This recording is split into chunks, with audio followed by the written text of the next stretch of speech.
Hello दोस्तों, visa pulse में आपका फिर से बहुत बहुत स्वागत है। आज ये वीडियो उन लोगों के लिए होने वाली है जो मेहनत करके जॉब तो लेना चाहते हैं पर उनको नहीं पता किस तरीके से जाया जाए, जिसकी वजह से वो गलत कंसल्टेंट के चक्कर में, गलत एजेंट के चक्कर में फंस जाते हैं, जो उन्हें या तो डंकी का रास्ता दिखाते हैं या तो टूरिस्ट वीज़ा के रास्ते, इलीगल होने का रास्ता दिखाते हैं, या फिर वो फ्रॉड के चक्कर में फंस जाते हैं। सो चलिए वीडियो में आगे बढ़ते हैं। सबसे पहले तो ये ज़्यादातर वो लोग फंसते हैं जो लेबर क्लास में जॉब करते हैं, जो ज़्यादा पढ़े लिखे नहीं होते, जो बहुत मासूम होते हैं।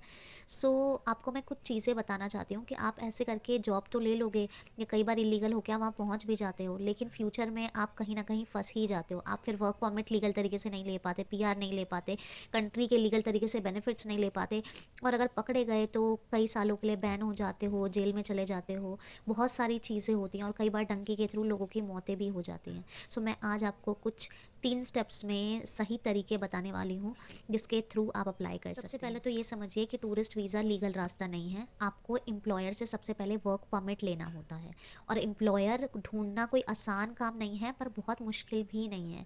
आप उनकी डायरेक्ट कंपनी की वेबसाइट पे जाइए या फिर किसी जॉब पोर्टल के थ्रू रेगुलर बेसिस पे अप्लाई कीजिए।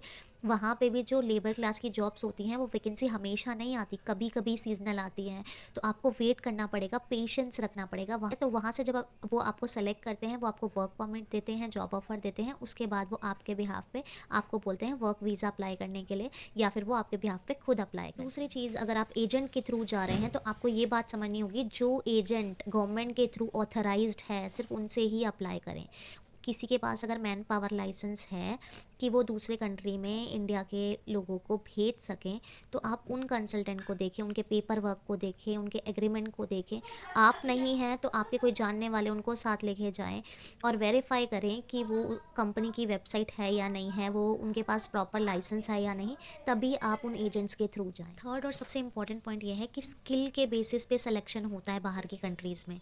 तो मतलब अगर आप पहले सर्च कीजिए कि जिस कंट्री में आप जाना चाहते हैं वहाँ कौन से लेबर स्किल की डिमांड है या फिर कौन से जॉब की डिमांड है, और वो स्किल सीखने की कोशिश करें। स्किल लेने का मतलब ये नहीं होता कि आपको पढ़ाई करनी है, आप वो स्किल सीखें जो वहाँ पे डिमांड में है और फिर अप्लाई करें। ये सबसे बड़ी टिप है। यानी कि आपका शॉर्टकट जो है आपको आसान तो लगता है, लेकिन सच कहूँ तो जो लीगल प्रोसेस के थ्रू आप जाते हो ना, वो आपको लॉन्ग टर्म फ्यूचर में बहुत फ़ायदा देता है, सबसे सेफ होता है। अच्छा, मैं एक नई चीज़ बताना चाहती हूँ डिटेल गाइडेंस के लिए, कि आपका पर्टिकुलर केस पे अगर आपको कोई गाइडेंस या कंसल्टेशन चाहिए तो मैं पेड व्हाट्सएप कंसल्टेशन देती हूँ।